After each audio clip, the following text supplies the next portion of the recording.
February 13, 2025. This is your boy Doug 60 Gang, and yeah, I'm up early. We got bad weather conditions in Atlanta today, and all we need is this much water, and it's shut down. So, best thing for me to do is get where I got to go, and I get where I got to go early. So, I turned on the camera this morning, because you know how it is. You never know what you're gonna see. Good morning, happy birthday to those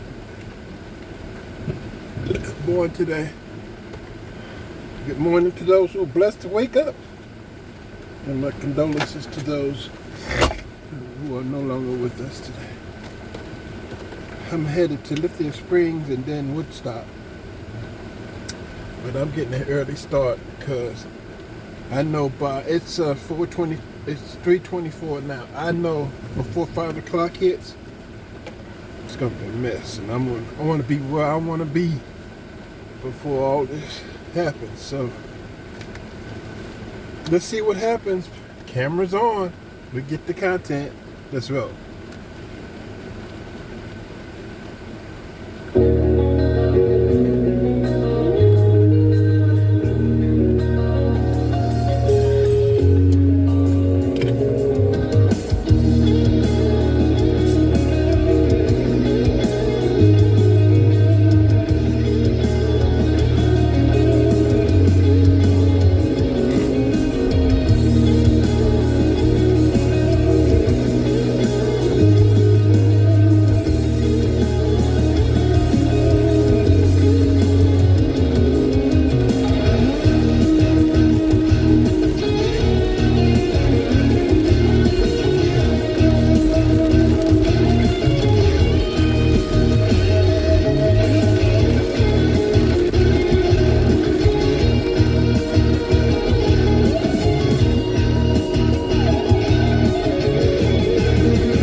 So before the press conference starts, you think that was rocking?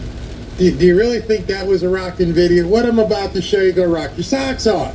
It's gonna blow you away. Some of you guys who don't like the hard rock might want to turn the volume down or walk away. You know what the saying goes from us rockers, If it's too loud, you might be too old. That's pretty much what the deal was back in the day. So I had a couple heavy metal Trump fans who reached out to me. And these heavy metal Trump fans said, hey, Barry, you got to play this. Your audience is going to, I hope you love it. This, if this don't get your blood running, if your ticker doesn't start ticking after this, your ticker might be on the brink. So, the official fanfare debut of F Around and Find Out. OMG.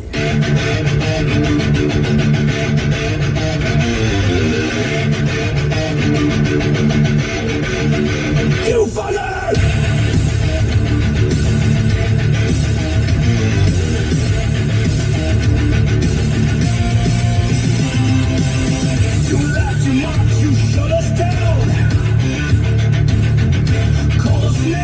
Try to run us out. You pushed too hard, took too much. Now you're the ones who've lost their touch. You rigged the game, you changed the rules. Gaslit the world, played us for fools.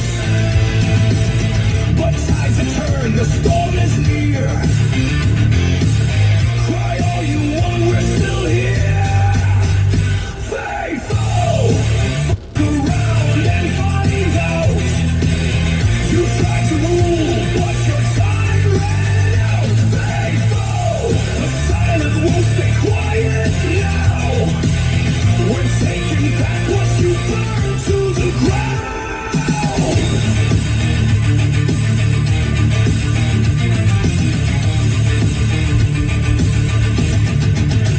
Censorship, lockdowns, all your control.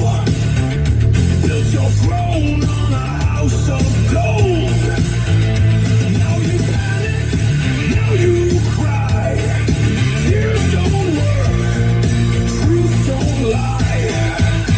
The games are done, the mask fell off. No more lies, we've had enough. Now taste the flame. This time we're naming names. Faithful, around and find out. You tried to rule, but your time ran out. Faithful, the silent won't stay quiet now. We're taking back what you burned to the ground.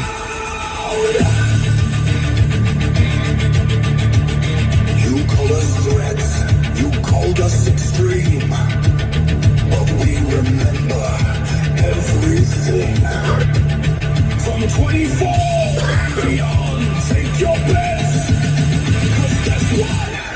We ain't done yet. Faithful, round and find out. Your kingdom's crumbled, your luck ran out. Faithful, no more games, no more doubts. You lit the fire, now it's burning you down.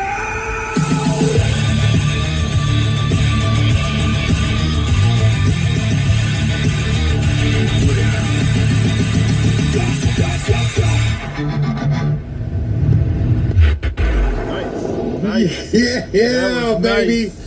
I know some of y'all had to crank it down, but then some of y'all was trying to crank it up to 11 because 10 just wasn't good enough. You know the movie where that comes from? Maybe. I don't know. I'm a rocker. Always been a rocker. Will always be a rocker.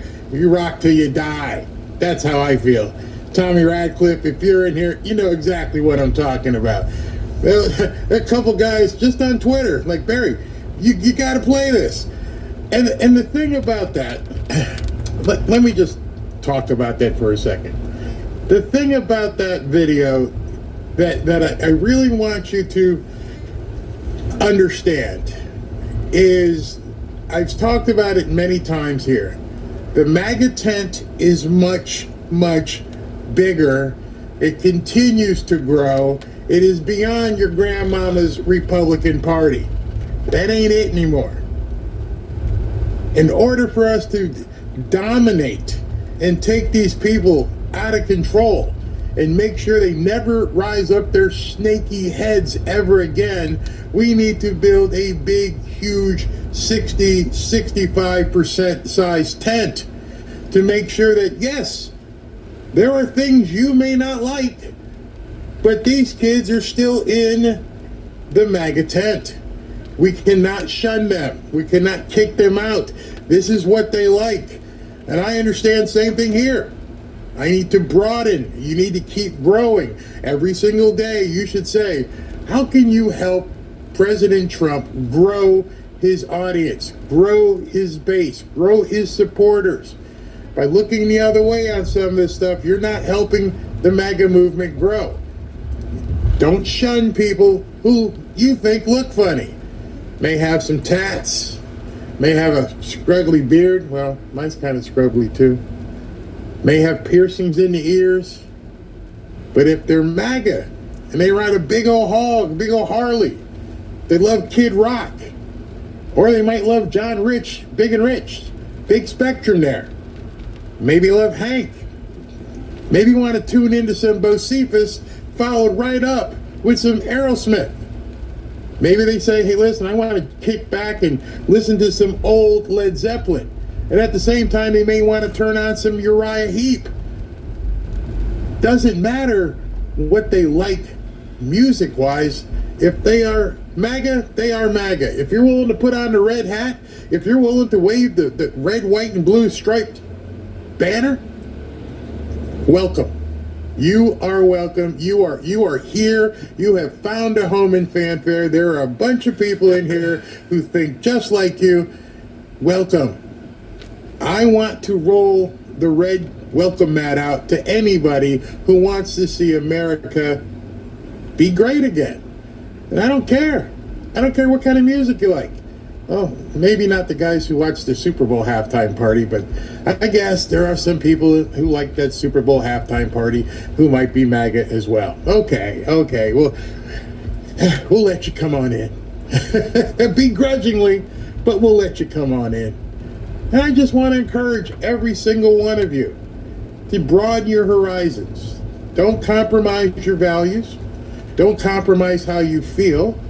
But broaden your horizon and say, there might be some kid. You might be 80 years old, and you have a wealth of knowledge and a wealth of experience that some kid doesn't have, and they may not have ever received the tutelage you can provide to them.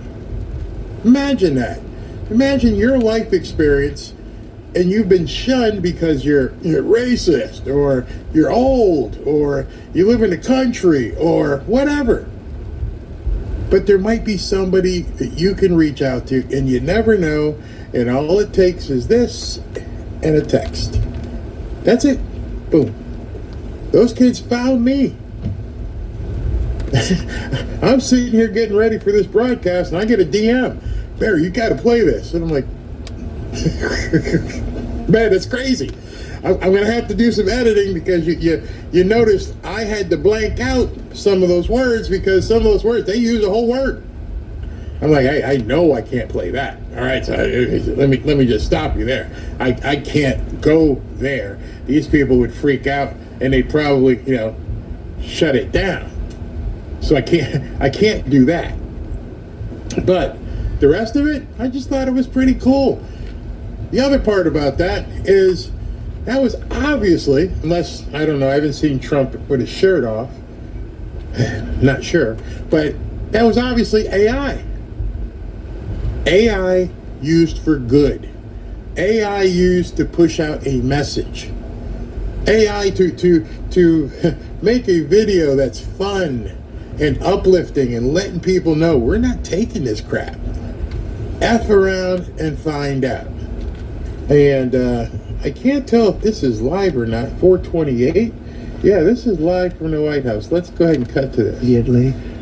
But we had a very good talk with people didn't really know what President Putin's thoughts were, but I think I can say with great confidence he wants to see it ended also. That's good.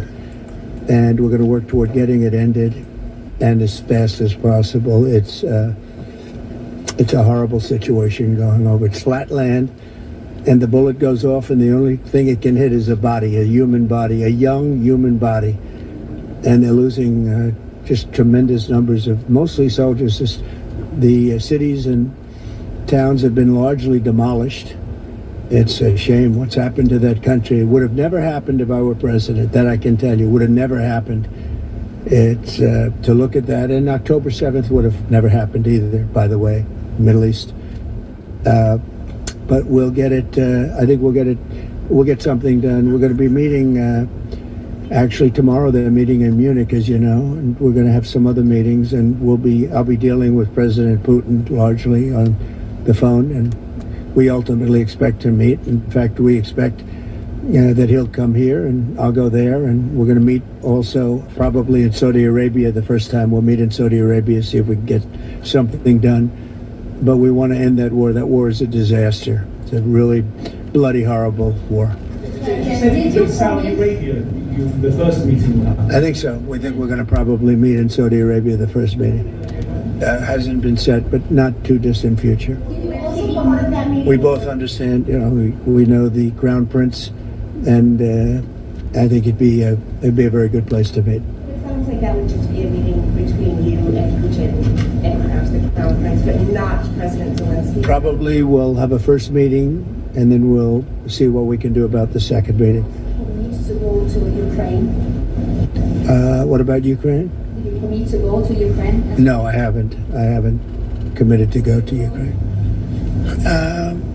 I would think about going. I'd think about it. No problem. Today, Mr. President, that they receive your vision. What is your plan to end this war?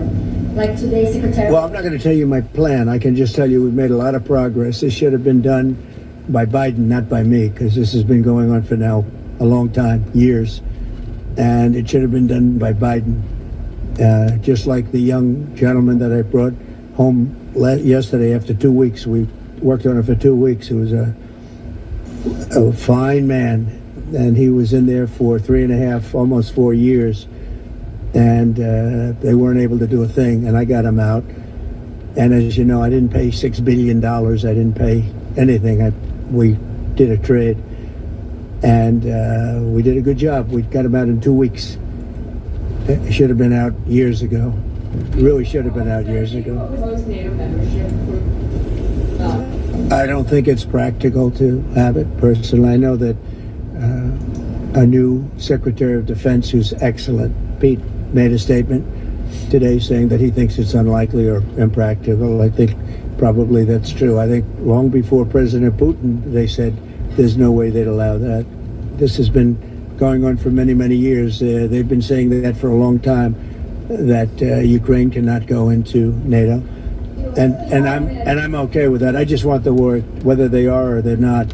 But it certainly would seem to be that most people have said that is something that's not going to happen. Are you freezing out President Zelensky of this process? Isn't there a danger of that? No, I don't think so. As long as he's there, but at some point you're going to have elections too. You're going to have an election. If you want security assurances, Mr. President, what does that look like? In terms of what? If the war were to end, he says he wants guarantees of security. We'll see what that means. I think when the war ends, one thing he was very strong about, if it ends, he wants it to end. And that's President Putin said that. He wants it to end. He doesn't want to end it and then go back to fighting 6 months later. We talked about the possibility, I mentioned it, of a ceasefire so we can stop the killing. And I think we'll probably end up at some point getting a ceasefire in the not too distant future. Do you as an equal member of Ukraine? Say it, what? Ukraine as an equal member of this peace process? It's an interesting question. I think they have to make peace. Their people are being killed, and I think they have to make peace. I said that was not a good war to go into, and I think they have to make peace. That's what I think. Why did you decide to provide support to Ukraine? Would you support Zelensky ceding territory or exchanging territory in any agreement to end? Well, he's going to have to do what he has to do, but, his poll numbers aren't particularly great, to put it mildly. He's got a country where, it's been savaged and attacked, and he's got an army that's been very, very brave, actually, despite the fact that, we've given them, in my opinion, $350 billion. That's what the real number is. You don't hear that number. And Europe has given, in my opinion, $100 billion. And they've done it in the form of a loan. And I have a Secretary of Treasury right now who's actually quite brave. He's over in...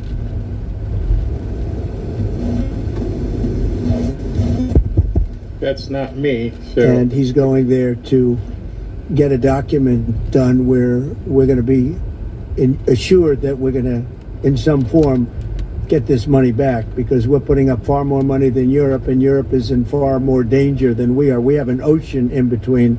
Europe has nothing in between. They have in between, they have Ukraine in between.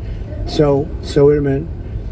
So, as you know, Europe is putting up money, and they're getting it in the form of a loan. And the United States under Biden didn't do loans. They just handed money every time somebody walked in from Ukraine. They just handed them money foolishly. This should have never happened. It should have never started. And once it did, other things should have happened. Other things should have taken place. So we're getting security on our money. We're going to have it secured by, they have rare earth, and they have oil and gas, and they have a lot of other things. And we're asking for security on our money. How long is sending? They've agreed to it. Ukraine has agreed to it. You are not sending any more aid to Ukraine. No, we are, but we want it secured, and the money is going to be secured. When will the U.S. stop sending funding? When will the U.S. stop sending? Because if we didn't do that, then Putin would say he won. We're the thing that's holding it back, and frankly, we'll go as long as we have to go, because we're not going to let the other happen. But President Putin wants to have peace now, and that's good. And he didn't want to have peace with Biden. Conversation with Putin. And you tell me why that is, okay? Is that conversation with Putin to start these negotiations part of the deal to bring Fogel home? No, but it was a nice thing that he allowed Mark Fogel to leave. In fact, Mark wasn't feeling well, but he was all of a sudden about 2 weeks ago, he started being treated very nicely. He said they took him out for haircuts. They took him out. They helped him out a little bit and made him feel better, made him look better. And they were nice to him. And he said, I saw something happening. And it coincided with when I came into office. So that was nice. And he's a fine person. He was so happy to be out. He was there for 3.5 years plus. And he shouldn't have been there at all. They should have had him out much faster than that. Wait, go ahead, please. Sir, just to be clear, do you see any future in which Ukraine returns to its pre-2014 borders? Well, I think Pete said today that that's unlikely, right? It certainly would seem to be unlikely. They took a lot of land, and they fought for that land, and they lost a lot of soldiers. But it would just seem to me, and I'm not making an opinion on it, but I've read a lot on it, and a lot of people think that that's unlikely. Some of it will come back. I think some of it will come back. Yeah, some of that land will come back. Who are you with? Yeah. You who? Okay. I just wanted to ask you, the things that the Secretary of Defense was talking about, the 2014 borders and the lack of NATO membership. Ultimately, these are both demands that Russia has made in the past. Is there not a danger of having Russia kind of win on this? Well, I think that if you look at the war, the way the war is going, you'll have to make your own determination. I'm just here to try and get peace. I don't care so much about anything other than I want to stop having millions of people killed. Last night, Kiev got hit very, very hard. I want to see people stop getting killed. That war is ridiculous. It should have never happened, and it would have never happened. Yeah, a couple of more questions. Are you planning to sign an executive order on reciprocal tariffs, sir? Yes, I am. In fact, I may do it today, and if I do it today, I could almost do it right now. Would you like me to talk about it now? I don't want to take anything away from this young lady's day, because this is her day, and I may do it later on, or I may do it tomorrow morning, but we'll be signing reciprocal tariffs. The world has taken advantage of the United States for many years. They've charged us massive tariffs that we haven't charged them. And as you know, I just did something on steel and aluminum, 25%. And that'll go up at some point, but 25%, which will level the playing field quite a bit. I did it previously 50%, and Obama was very weak, and Biden was even weaker on steel. The steel was just absolutely, it really started with Obama. The world really took advantage of us, and then that morphed into Biden. And what they did was he was so worried about trying to attack his political opponent that he didn't know what he was doing with respect to countries taking advantage. He should have looked at the countries, both friend and foe, taking advantage of us. So we're going to be doing reciprocal tariffs, which is whatever they charge, we charge, very simply. But we're going to be... Talk about widespread fraud and abuse. Oh, yeah, tremendous fraud. There's tremendous fraud. And it's hard to believe that you can have that kind of fraud. You're talking about are you talking about what? Wait. Which are you talking? You're talking about with regard to all of the investigations that are going on about this stupidity. What we're going to do is tomorrow I'm having a news conference. I'm going to read to you some of the names that hundreds of millions and even billions of dollars have been given to. And if you tell me that we should be giving money to those things, those entities, I think you'll probably have to leave as a reporter because you're not very talented. When you look at the kind of money, billions and billions of dollars being thrown away illegally, and there's no chance. I mean, I say it in front of our Attorney General, there's no chance that there's not kickbacks or something going on. When you give millions and millions of dollars to somebody that stands to look at something for 15 minutes and walks away with millions of dollars, that money's coming back in some form. And that's only one form of corruption. The biggest thing is what they do to our country. They're taking massive amounts of money and spending it on items. I went through a list of 200 expenditures that were made, and I found 3 that looked like they were reasonable. Okay, 3. And we'll be talking about that tomorrow. We have a lot of stuff. And I want to commend Elon because he's done he doesn't need this. You know, he's abused by you people every day. He's found more things than anybody could find. I think he's got the credibility to do it. I know he does. And it's his group of people. You know, they started off with 12. I call them 12 geniuses. They started off with 12, and they went to 20 and 25, and now they're up to almost 100. People are joining to help them. This is a massive fraud that's taken place. And then you have judges that are activists, and they sit there and they say, oh, as an example, $59 million going to a little small group in New York City. You get nothing going to North Carolina to help them. Nothing. They say, we don't have any money because they've given it away on the border. But you have nothing. What they did to North Carolina is a shame. And then they sent $59 million to New York City for a hotel for a little bit of nothing. What they've done, a hotel that was not luxury, that's getting luxury rates for migrants, where they're making a fortune, and we catch them. But a judge says, well, even though it may be a fraud, you have to send the money in anyway. Send the money. I said, wait a minute. We have money that shouldn't go because we caught it before it was sent out, but they want the money to go anyway. And I think you're going to have a lot of things to look at, Pam. I really do. What's going on with this whole thing? And this is just one group. We haven't talked about Department of Education. We haven't talked about the military. We haven't talked about a lot of things that are very big. And what's happened is, as an example, you'll have cases where you have a 3-month contract, and maybe the guy that signs the contract leaves. Maybe he gets rich. All of a sudden he leaves for that reason. But you have a 3-month contract, and maybe he leaves. So the contract is sitting there, and the people signing the checks don't know it's 3 months, and it goes on for years. The 3 months turns out to be 3 years, 5 years, 10 years. This goes on forever. And the guy on the other side of the contract just keeps getting check after check after check. Because Elon had an expression yesterday, because nobody cares. It's a great expression. Nobody cares. The guy that signed the contract didn't care. Maybe there, may not be there. Maybe crooked. Who knows? But you have to care. Otherwise, you can't really run a thing like that, or you can't run a country, really. Because there's so many transactions. thousands and thousands of transactions. And if you don't have people that care, you're going to lose control. And that's what's happened. And we've caught it. Now, what we caught is billions and billions of dollars, but it's a tiny fraction of the real number. Because you can never catch the real number because people have gotten away with tremendous amounts of money. But I said we have to make our government smaller, more efficient, more effective, and a lot less expensive. And we could find $1 trillion, but we're being hindered by courts where they file in certain courts where it's very hard to win.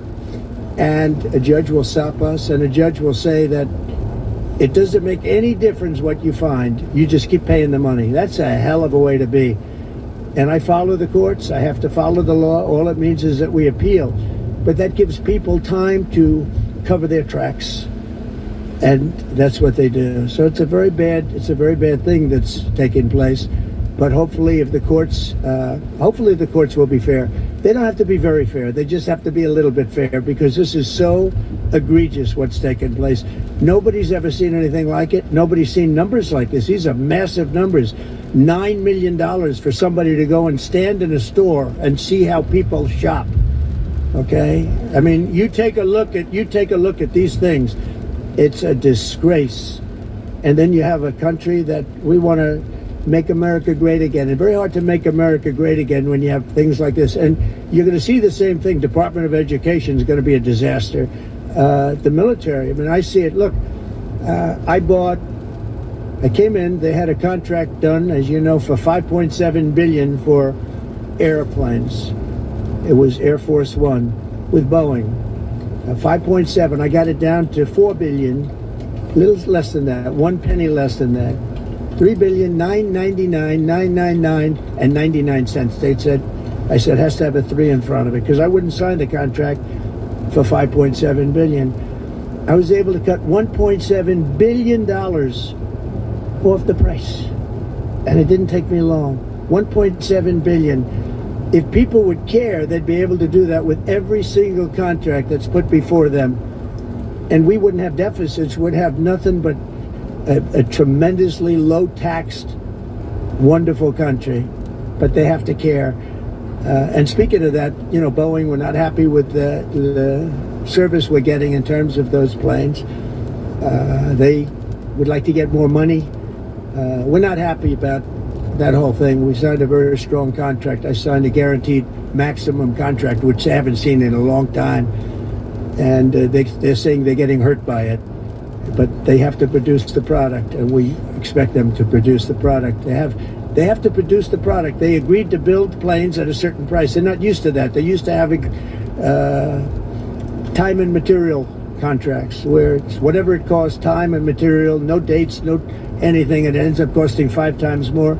You look at some of the ships that have been built. Take a look at the Gerald Ford, the aircraft carrier, the Ford. It was supposed to cost $3 billion. It ends up costing like $18 billion. And they make, of course, all electric catapults, which don't work. And they have all magnetic elevators to lift up 25 planes at a time, 20 planes at a time. And instead of using hydraulic, like on tractors that can handle anything from hurricanes to lightning to anything, they use magnets. It's a new theory. Magnets are going to lift the planes up, and it doesn't work. And they had billions and billions of dollars of cost overruns. I met the architect. I said, have you designed a ship before? This is one of the biggest ships in the world. It's like landing at LaGuardia Airport.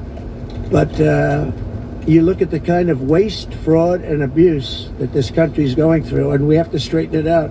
We have great people going into the military in terms of we need ships, we need a lot of things. We have great people we have business people going in. But when you look at what's happened to our purchasing, and when you look at the USAID, when you look at the things that they're giving to them, the billions of dollars that they're giving to, and it doesn't make sense. It is interesting that when you're looking for fraud, you look at items, hundreds of items, and you'll find 1 or 2, maybe, if you're lucky. Here's something where you look at it, and they're all fraudulent. You know, by just looking at the topic, They're all fraudulent, except it's the opposite. You'll find one or two that's like a legitimate reason. So I just want to thank Elon for going through it. I want to thank all the people that are working with him. We have a big group of people. I think the lowest IQ is about 160. That's very high. I think you have a couple of 182s in there, but they're doing a fantastic job.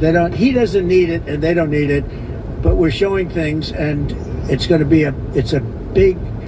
People have no idea how important it is. Yeah. How soon do you want the Department of Education to be closed? Oh, I'd like it to be closed immediately. Look, the Department of Education's a big con job.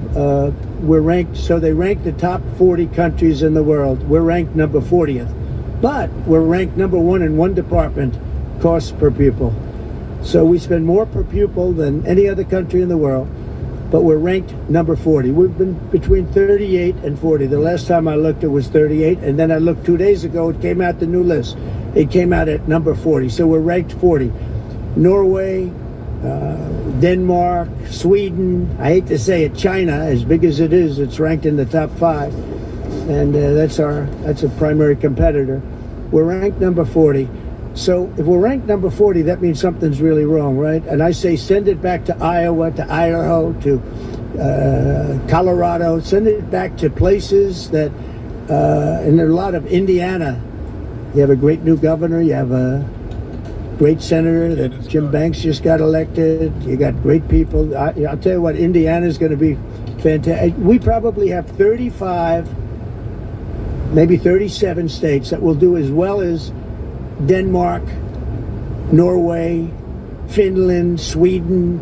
They'll be just as good. Then you have the ones that we all know about. It'll be the same story, but you know what? Even they will be good. Because you look at New York, you give it to Westchester County, you give it to Long Island, you give it to Nassau County, you give it to Suffolk County. Same thing you go out to, and you give it to upstate New York. So you'd have 4 or 5 sections. You give it to Manhattan. Manhattan's a little bit tougher for some reason. I don't know why it would be tougher, but it is. You give to California, and you go to various areas outside of Los Angeles, and you might have 6 or 7 different subgroups. But generally, like if you go to Iowa, you give it to Iowa. You don't have subgroups, you have Iowa. And other places that do a good job. If they do a good job, they're going to do a great job in education. Those places will be every bit as good as the various countries that do so well all the time. And it's the same countries that are doing well. And so we have a Department of Education where people from Washington, D.C., who in many cases don't care about the kids out in the country. They don't care about the farms and the farmer's daughter and the farmer's sons. We have a massive bureaucracy in Washington, D.C. We have buildings that are all over the city. Department of Education. I never saw Department of Education's on all these buildings. By the way, nobody shows up to work because they're all working at home. Quote, working at home. They're not working at home. And a lot of them have second jobs. And that's the other thing that Elon Musk is looking at. How many of these people are getting checks, working at home, but they're not working because they have second jobs and even third jobs? You're going to find a lot of them. And those people are going to be fired because we have to make our government smaller. All right, one more question. Yeah, Jennifer, go ahead. Nice to see you. Thank you, sir. 2 questions. One on Ukraine again, and then another one on the Kennedy Center. Do you think that as far as your negotiating tactics go, does he take away some of your negotiating abilities with Putin by taking Ukraine's sovereign integrity off the table, by taking... No, I haven't done that. I'm backing Ukraine. I'm backing Ukraine. Don't say that. I'm approving, but I do want security for our money. Europe is getting security. You know that, right? They're giving their money in the form of a loan. Nobody knows that. And why are we at 350 billion and Europe, which doesn't separate with an ocean like we do, we have a little thing called an ocean in between. Why is it that Europe is paying 200 billion less than us to help Ukraine? Very similar size. If you add up all the European countries, it's a little bit smaller than the US in terms of the economy. Why is it that they're not paying the kind of numbers that they should be paying? And then on top of it, and I've been saying this to Biden, I told Biden, I said, you ought to be asking for either a loan or some kind of a security, like their oil and gas or something for the money, because You're putting up much more money than Europe, and you have no security. Europe's putting up a much smaller amount, and it's in the form of a loan. Because we have people that were incompetent in the last administration, grossly incompetent, and we're changing it. But we change it, and all we do is we get hit by lawsuits from the radical left all the time. But here we are, we stand, and I guess we've done okay. Thank you very much, everybody. Thank you. Thank you.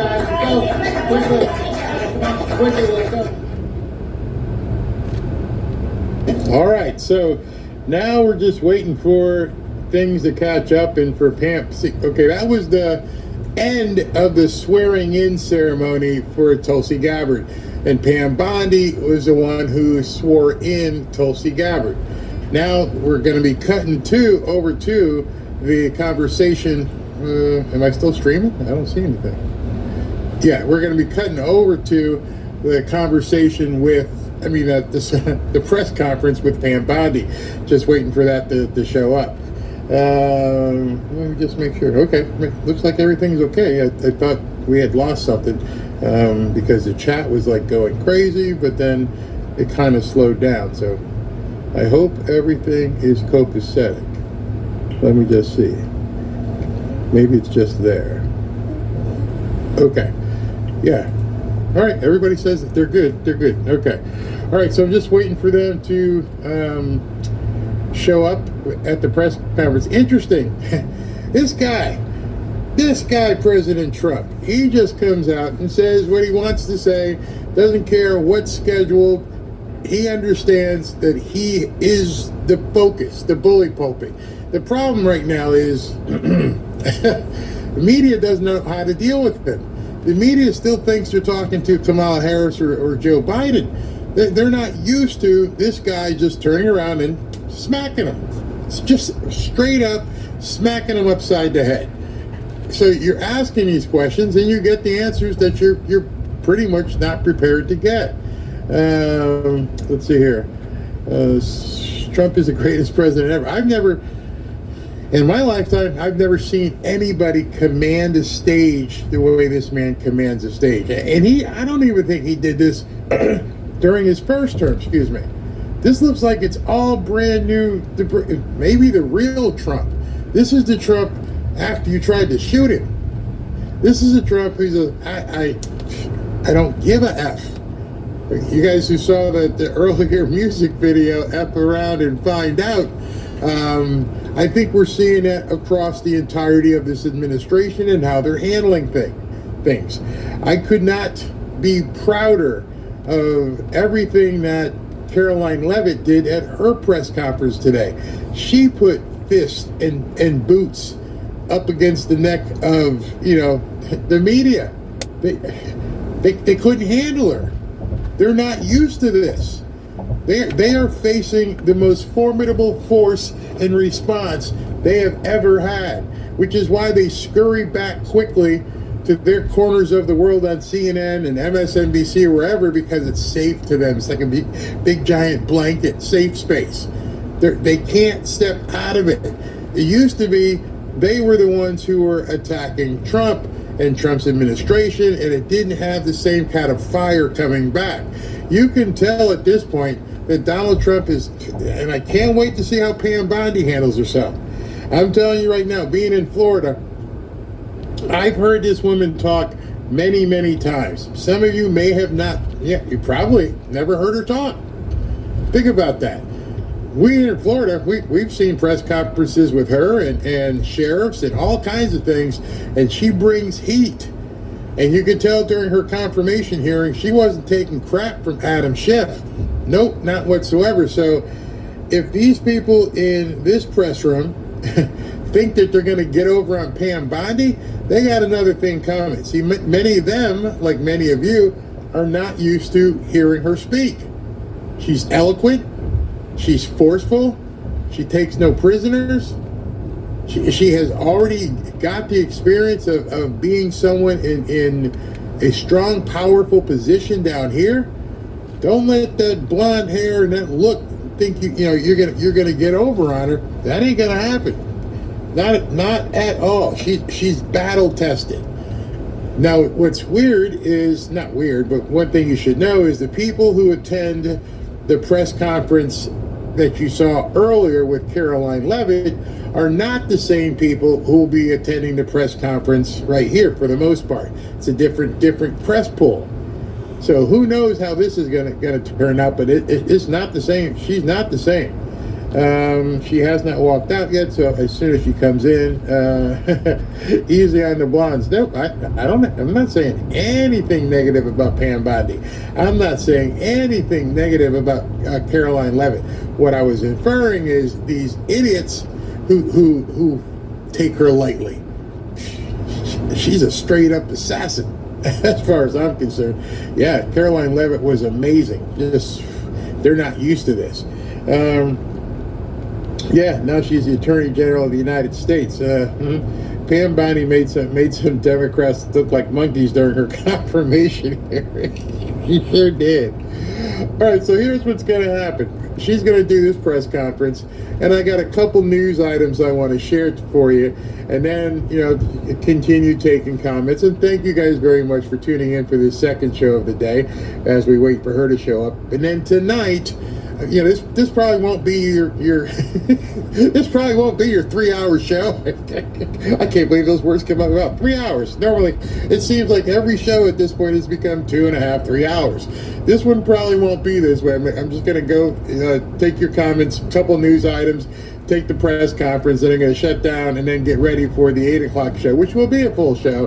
And with everything that's happening, it may indeed end up being a 3-hour show tonight, which I'd love for you to attend. Eat your dinner, spend some time with the family, and then get on in here at about 8 o'clock. So she still hasn't walked out, so we're looking at an empty podium.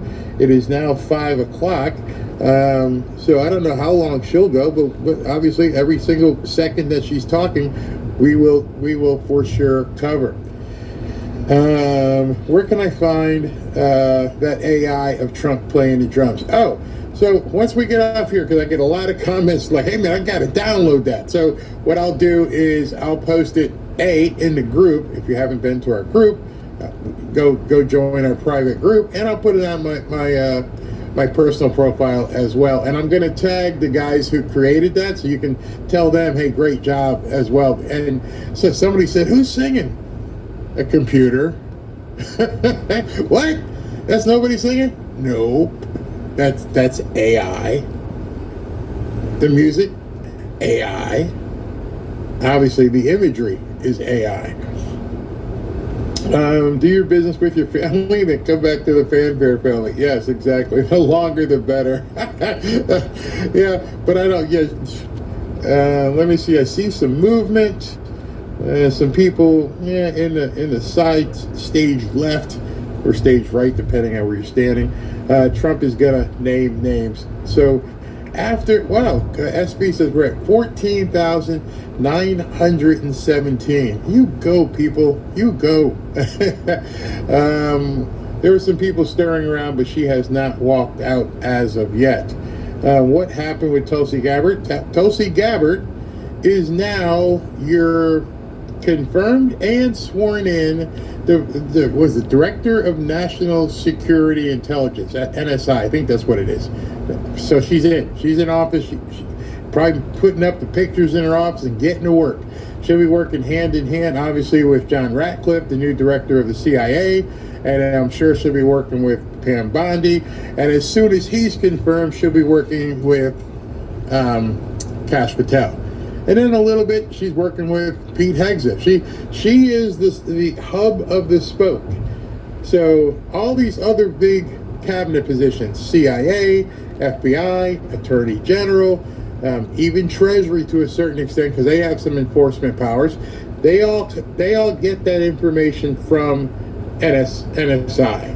So she's the one who's the feeder of all that information. We're still waiting for her to come up. Yes, Barry, I'm old, but I tell you what, when I go out to the grocery store in a bit, I'm going to crank that up. I loved it. I absolutely loved it.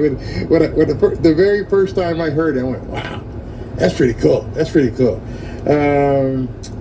President Trump's daily fireside chats like Roosevelt.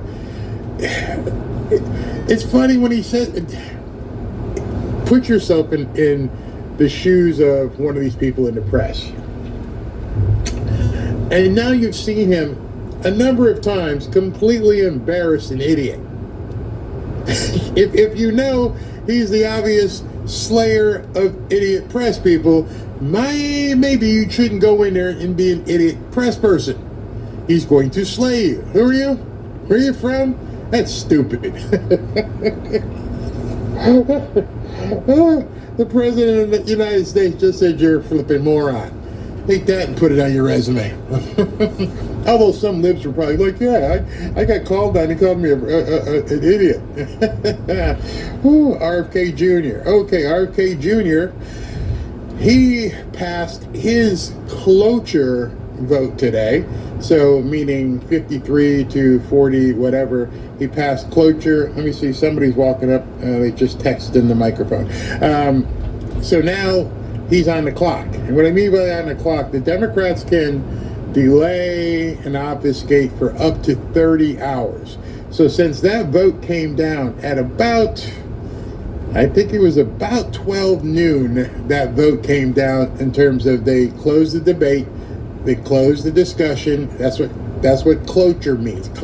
Big word for just meaning, can we move on? Can we just go get him voted in? Yes. Okay, now you can go vote for him. But you have to wait because the Democrats are going to scream and moan and scream and moan and just have probably one after the other go up and give a speech. But they got 30 hours to do it. So that being said, if he went through cloture today, say around noon, let's just for easy math, 24 hours would make it noon. Tomorrow would be the vote. If it's 30 hours, it would mean 6 p.m. tomorrow is the vote. So sometime between noon and probably 7 p.m. will be the final vote on RFK Jr. Either way, by about 7 p.m., 7:30, let's give it 8 o'clock. By 8 o'clock tomorrow, RFK Jr. will be confirmed. And then as you see how fast Trump's people move, once he's confirmed, he's probably going to get sworn in by 10 p.m. So tomorrow, RFK Jr. will be the director or secretary, rather, of Health and Human Services. Well, let me explain to you what this is, the 30 hours of stalling, what that is. For anybody who cares, why would they wait 30 hours to do this? What's the purpose of it? Well, obviously, one, to slow things down. Number two, they're going to get up and they're going to give speeches, and they may talk and bitch and complain, but all that gets put on the record, meaning someone in the future, somebody who's bored, can go back, if it's, let's say 2045, 20 years from now, they can go back and go, what was said during Kennedy's confirmation process? And they can dig up all these speeches and everything, and it's on the record. Well, on the record only really matters if something happens. Meaning he got confirmed, he was terrible, something happened, they can go, oh, hey, listen, back in 2025, on the record here, it says they were concerned about what he was doing with, jabs and stuff. That's the only reason it's there. It's just there as a historical record in the archives that somebody can go back to and reference anytime in the future. So in other words, it means absolutely nothing. Nothing. It literally is a delay tactic. Let's see here. Cloture means it's advanced for full Senate vote. The Dems will filibuster for 30 hours, bashing the nominee, the president, and the administration, which is all they're doing. That's all it is. And so I'm seeing FBI, okay, we got some movement. We have movement. We have guys in black windbreakers showing up. So pretty much that looks like FBI. Everything else, people are moving into position. It's funny, the guy's like, move over this way, move over. You got to look this way. Don't get in front of the flag. I mean, in terms of the seal. So she's got 1, 2, 3, 4 FBI agents behind her. She has not walked out yet. As soon as she walks out, of course, we will take it. These people look like props the way they're standing there. Waiting and waiting and waiting. If Cash gets in, that will be a huge win. I think he's getting in. I think at this point, Mitch McConnell, that's it. That's it, bro. You got nothing left. You have nothing at all left. The name's Bondi. Pam Bondi. Really. So she's got these 4 people just standing there waiting for her to come out, and she hasn't walked out yet. We are live. We are absolutely live. Not missing anything. And there was a guy in here earlier who was saying that, it's funny, these trolls come in here and they try to give misinformation. Oh, Trump can't do anything. Judges shut him down, yada, yada, yada. Well, he didn't mention that a judge, again, came back and said, no, he can do stuff. So right now, who do you believe? Which judge order do you got to, take precedence? So he's got 2 conflicting orders. So that means you don't have any orders. Supreme Court, here you go. Barry, can you send a link to that video? I will post it right after this show. So as soon as we're done here, I will post it on my profile, and you could rip it and do whatever you need to do it. The only thing I want you to do, when you take the video and download it, at the very end is basically a branding of the 2 guys who made it. Keep that intact. They put some work into it, obviously. And so when you're out there sharing it, just go ahead and make sure you keep their stuff on the ends. Okay, here we go. She's walking out. That's that.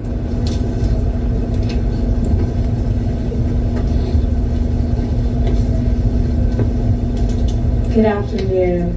I'm sorry we were a little bit late. I was in the West Wing swearing in Tulsi Gabbard, and so I just came straight back here. So thanks for being patient with us with the delay. We're here today because we have filed charges against the state of New York. We have filed charges against Kathy Hochul. We have filed charges against Letitia James and Mark Schroeder, who is with DMV. This is a new DOJ, and we are taking steps to protect Americans, American citizens, and angel moms, like the mom standing right behind me, who you're going to hear from in a moment. New York has chosen to prioritize illegal aliens over American citizens. It stops today. As you know, we sued Illinois, and New York didn't listen. So now you're next. Millions of illegal aliens with violent records have flooded into our communities, bringing violence and deadly drugs with them. With me today, I'm so proud to be joined by Tammy Nobles. Tammy is an angel mom. Her beautiful daughter, Kayla Hamilton, was murdered by an MS-13 member in 2022. Kayla had just turned 20 years old, and she was raped and murdered by someone who should not have been in our country. Yet, he was released, flown to Maryland, where he committed this violent murder. I just want you to hear from, Tammy. Tammy represents not only herself and her family, but all of the great angel moms around this country who have suffered because of what the Biden administration did, and it is over.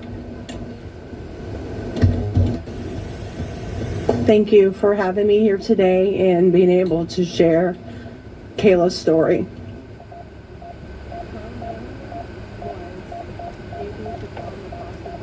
Knowing that he was flagged as an MS-13 gang member, and he had a criminal record in 2020 in El Salvador for illicit gang activity.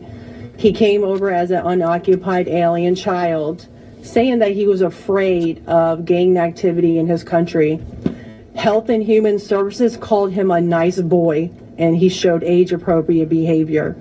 That fell so wrong when he murdered my daughter.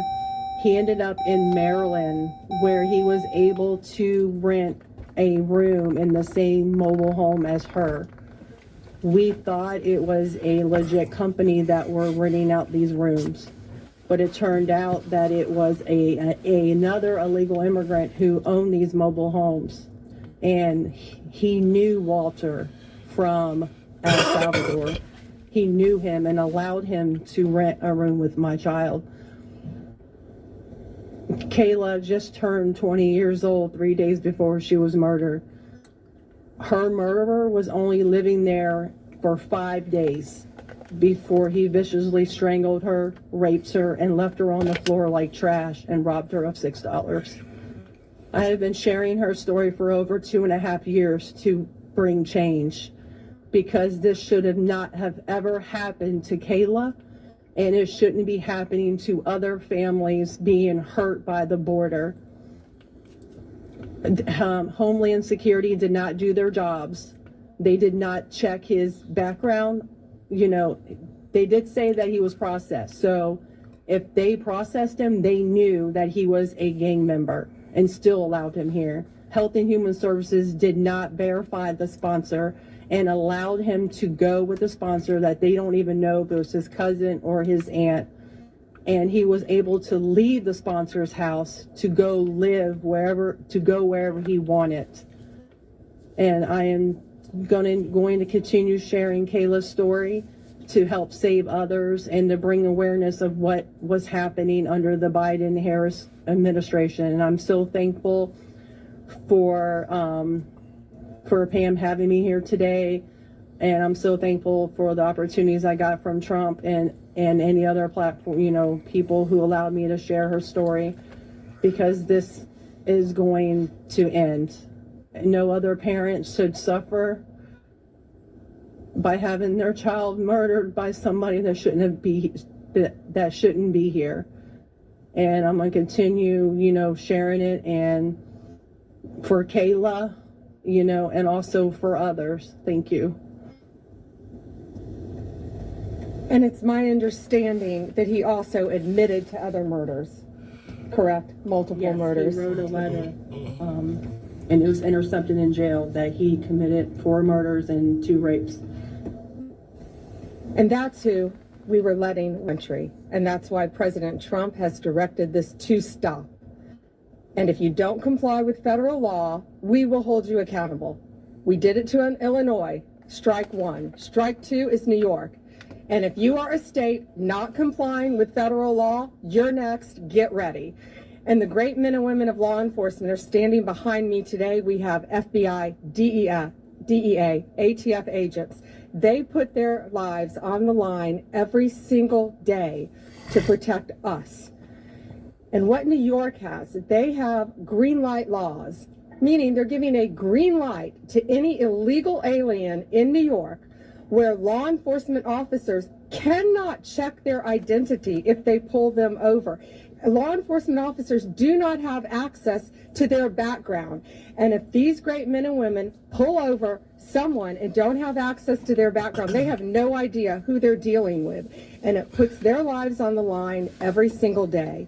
Violent criminals, gang members, drug traffickers, human smugglers will no longer terrorize the American people. And that is why we are here today. You will be held accountable if you do not follow federal law. It's over, it ends, and we're coming after you. Questions? David Spot with Fox News. Madam Attorney General, thank you and welcome to the Justice Department. Thank you. I have a quick on-topic and a quick off-topic Sure. question. On-topic, in your executive order or in your orders on the first day you were here, you talked about working with the Justice Department, or these sanctuary cities, as you say, will be punished. Today you're putting people on notice. Right now, we're just lawsuits. Is this going to go further? What kind of punishment are we talking about? Is there any grounds to charge individuals, charge politicians? How far is this going to go? Well, we're going to see what they do next, David. We have sued them all. We've personally sued the governor, the attorney general, Letitia James, and Mark Schroeder with DMV, because he has the green light laws. So what they have to do, they have to start complying with federal law. If they don't, we're going to appeal it, and we will win. They have to comply with federal law. Did you have a second question? Second off-topic question in this regard to the judiciary. Today, Elon Musk, who has enormous influence in the Trump administration, posted on X, quote, "There needs to be an immediate wave of judicial impeachments, not just one." As the Attorney General of the United States, how do you respond to that? Should the process work out in the courts before We talk about judicial impeachments. I mean, these are just TROs now at this time. Shouldn't these just play out?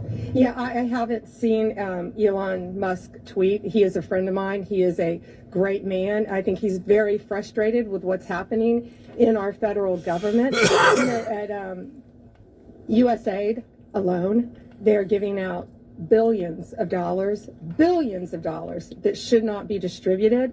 We're going to back him up. We work our whole lives in this country, and we all pay taxes in this country. And for people to find out that $2 million is going to Guatemala for sex changes is outrageous. And we're going to back up Elon Musk every way we can. That includes lawsuits against these people who are doing that, and we will be successful.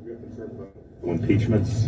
That's not going to happen now. We're going to look at everything. We're going to follow the law right now. We're going to follow the process. These are federal judges with lifetime appointments, but they will be struck down ultimately by the Supreme Court of the United States if the appellate courts don't follow the law as well. Hi. Hi. Thank you so much. I also have an on-topic and an off-topic. Sure.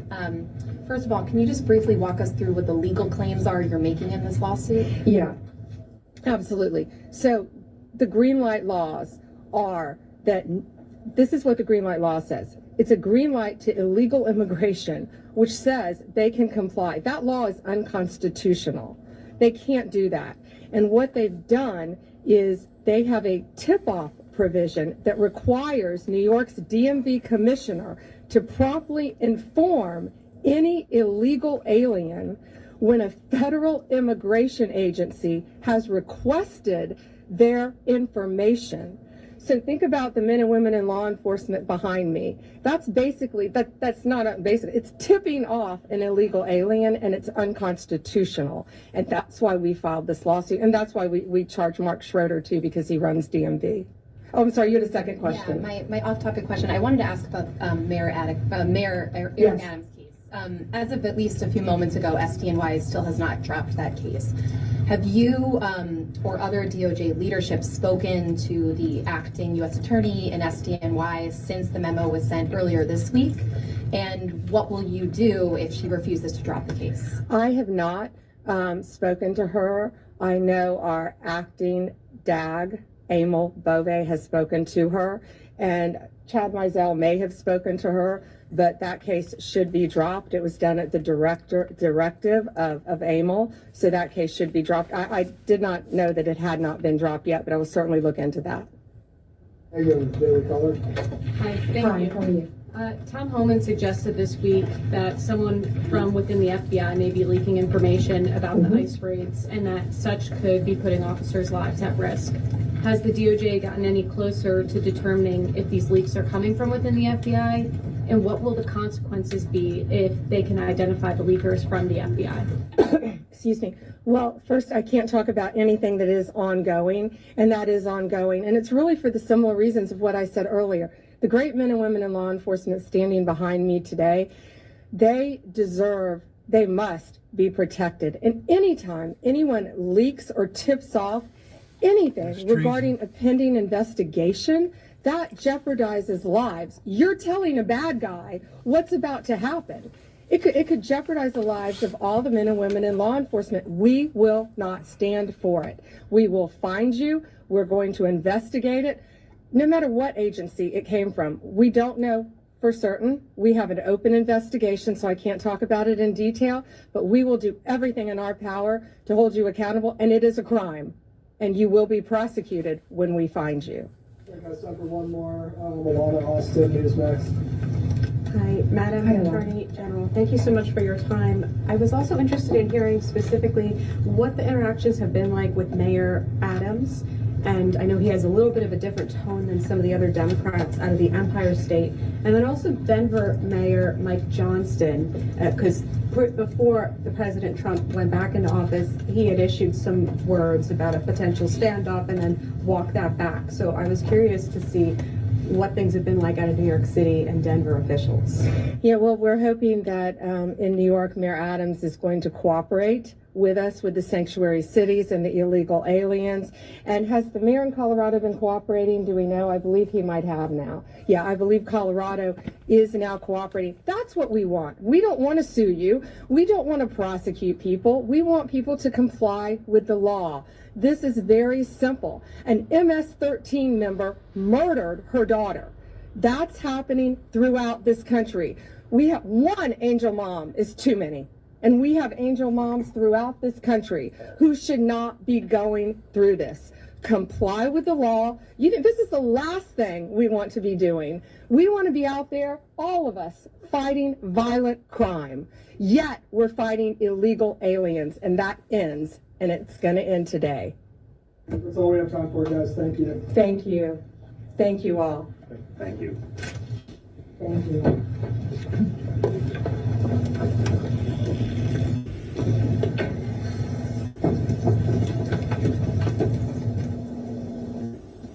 All right, so whoa,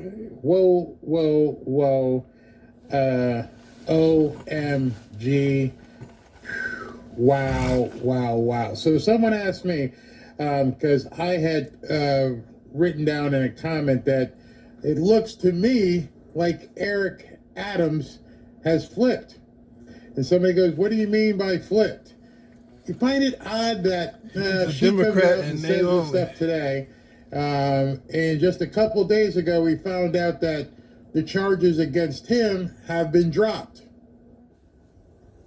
So if the charges against him have been dropped out of the blue, as I fix my thing here. It's a Democrat in name only. What do you think that means? He's a Democrat. Because now there's no charges being brought against Eric Adams, and Donald Trump's Department of Justice has dropped the charges. That's usually what happens when somebody flips. That's usually what happens when somebody becomes state's evidence, as they say. So has Mayor Adams decided, I'm going to align with Trump and Bondi, and Kathy Hochul and you Democrats can go pound sand. I'm going to give her all the goods. Meaning, if he has, quote, flipped, and he was involved in so many of the conversations backdoor, if he knows what was discussed, if he knows what emails were sent, if he knows all of this, and he's already been working with Pam Bondi, Letitia James is pretty much effed. Now, this is the part, let me go back here. This is the part we didn't see.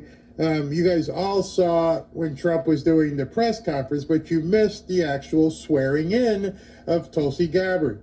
And the people at RSBN are showing that right now. So let's go ahead and cover the actual swearing in. Shouldn't be too long.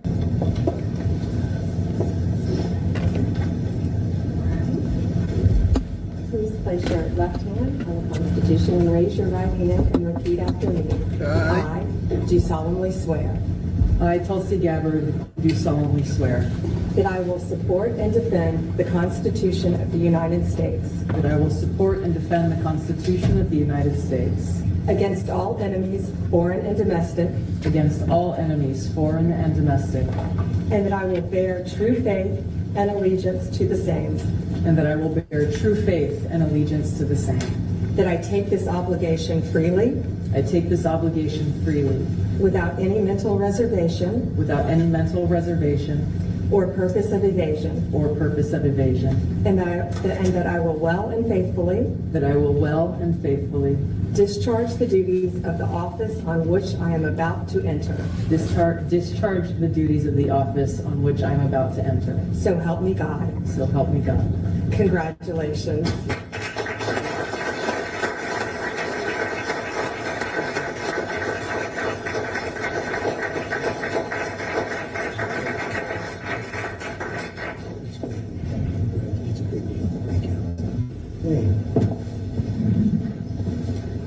How's the Oval Office looking?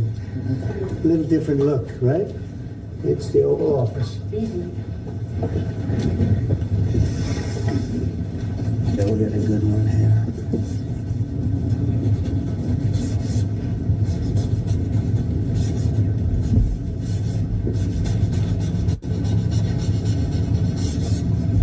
Okay, not bad. Ready? Elsie, I think we'll do it right here. Come on over here, Evan.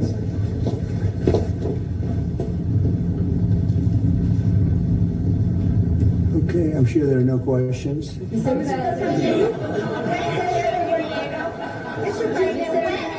sure there's no question. Let Kelsey say a few words first, then we could answer a couple of questions, okay? Good.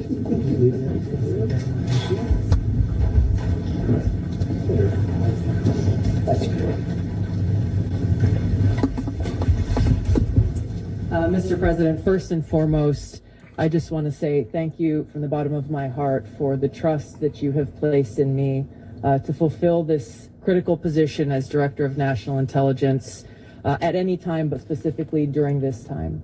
Unfortunately, the American people have very little trust in the intelligence community, largely because they've seen the weaponization and politicization of an entity that is supposed to be purely focused on ensuring our national security. So I look forward to being able to help fulfill that mandate that the American people delivered to you very clearly in this election, to refocus our intelligence community by empowering the great patriots who have chosen to serve our country in this way, and focus on ensuring the safety, security, and freedom of the American people. As you've said, Mr. President, this is what I've dedicated my life to, and it is truly humbling to be in this position, to serve in your administration, help to rebuild that trust, and ultimately to keep the American people safe. Like charges, a lawsuit is different than filing charges. So I want to look at the document that she put out there. Was she indeed charged, meaning criminal charges? I don't think she meant criminal charges. We'll have to see. But in any event, there were a couple comments that I looked in here. And the comments that I was seeing was, I don't trust Eric Adams. Yeah, he has said some bad things and yada, yada, yada. And I'm like, I'm not supporting Eric Adams. I'm just talking to you about the potentiality of what he's been doing legally. To me, to save his own butt, he got the charges dropped against him. Pam Bondi had to be the person to drop those charges. Doesn't take a big leap to see, well, she dropped the charges because he's working with them. That could be amazing given what's been going on in New York City. Eric Adams, if he's indeed working with Pam Bondi and has, quote, flipped, this guy knows everything about Judge Merchant. He knows everything about Alvin Bragg. He knows everything about Kathy Hochul. He knows everything about Letitia James. He knows everything about Judge Ergenon. And they going down. They just got the keys to the entire New York government, if he flipped, which I think he did. So right now, Letitia James is going to come out and give out one of her patented speeches where she's looking all very stoic in the camera. I will not let Donald Trump intimidate me as we try to make sure we uphold the law. You can say whatever you want, girlie. I ain't falling for it. I know while you're saying it, you're leaking into your depends. Because now, here's where the fun part comes. Now, Pam Bondi is driving a wedge into the government of New York. And then there's this thing called discovery. And at that point, you remember Elon over here has got all the money flow. Oh, this money has flowed into New York City. Kristi Noem said, I clawed back $59 million. They already know at this point. Again, going back to what we've been talking about. And I said it, by the time they announce stuff, it's already too late. She comes out today and says, I'm going to charge Kathy Hochul, the guy who runs the DMV, Letitia James. I don't think she mentioned Alvin Bragg yet. But now that she's mentioned that, they're going to lawyer up and they're going to, basically go into their war room. Except they already got everything. Pam Bondi, in fact, I thought, I was going to talk to you guys about a couple tweets. My dog's barking. Let me see if I can pull this up. There was this was filed a little while ago, and I was going to talk about it in this broadcast today, and I didn't know anything about what Pam Bondi was going to do. But this got filed, let's see, at 4 o'clock, 30 minutes before she was due to give her speech. It got delayed because Trump was speaking. Look at this. Just in, and this is earlier, just in, President Trump just seized more than $80 million from New York City's bank account that would have been used to house illegal newcomers. The money came from FEMA. Arrests need to be made. Now, see, when you start putting the breadcrumbs together, things start making sense. I had that ready to show you in a post show here and say, hey, look what's happened in New York. Did not know that this is what Pam Bondi was going to do. Now, put all this together. You don't have to be a brain surgeon. Eric Adams, yeah, he gets his charges dropped. Okay, he could be working with Pam Bondi. And Elon Musk is finding all this money going to New York. Elon Musk tells Kristi Noem $59 million went to this hotel in New York to give to the newcomers. She claws it back. Then at 4:10, Trump says this: we have now seized more than $80 million from New York City's bank account, not the bank account of the Pakistanis who had the hotel. $80 million just got snatched out of New York City's bank account. New York City's bank account. And then Pam Bondi walks out and says, we're coming after you hard. When you put all that together, you don't have to be a lawyer. You don't have to be a Svengali. You don't have to have a crystal ball. It's looking like a duck, it's walking like a duck, and it smells like a duck. All that together says, oh, New York, you're effed. Oh, they're coming for you, and they already know. And so there's only so many seats in the lifeboat, and certain people better start talking. And I think Eric Adams took a big lifeboat. Took his brother, his family, certain close people, and said, we're going to get in the first lifeboat. And we're going to give her all the information because, damn, they coming for you. You thought you were coming after Trump? You thought you were going to try and say Mar-a-Lago was worth $18 million? You thought you were going to take away his freedom? Hey, Judge Merchan, you threw 35 fake felonies against him? Now, what you going to do? Now, how you going to make this all work? Oh. It's some evil genius stuff. I love it. I love it when you start putting the breadcrumbs together and seeing for yourself, and you think, what in the hell just happened? Yeah, this is better than a soap opera. And when, none of these people want to lay it out and see the sequential nature of this. And then, so now we're going to have to go in and we're going to have to download and find the actual, whatever it was, lawsuit, indictment, charge. Now you start seeing them put it in there. And if they put it in there, oh boy, it's going to be fun. They need to look into cigarette taxes. Remember she did that, what was it, the driving tax if you drove during a certain surge tax. If you drove during a certain couple of hours of the day, you had to pay $9 or $10 extra. Oh, they're going to look into all that. Eric Adams already squealed. That's why they dropped the charges. Talk.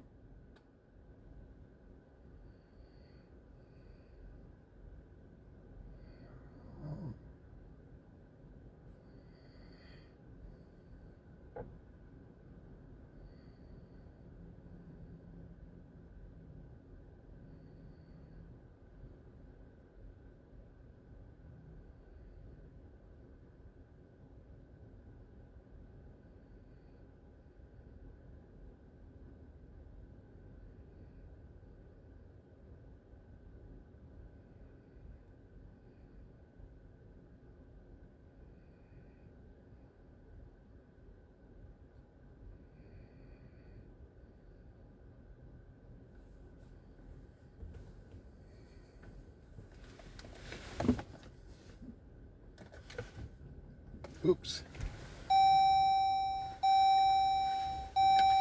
We'll be back.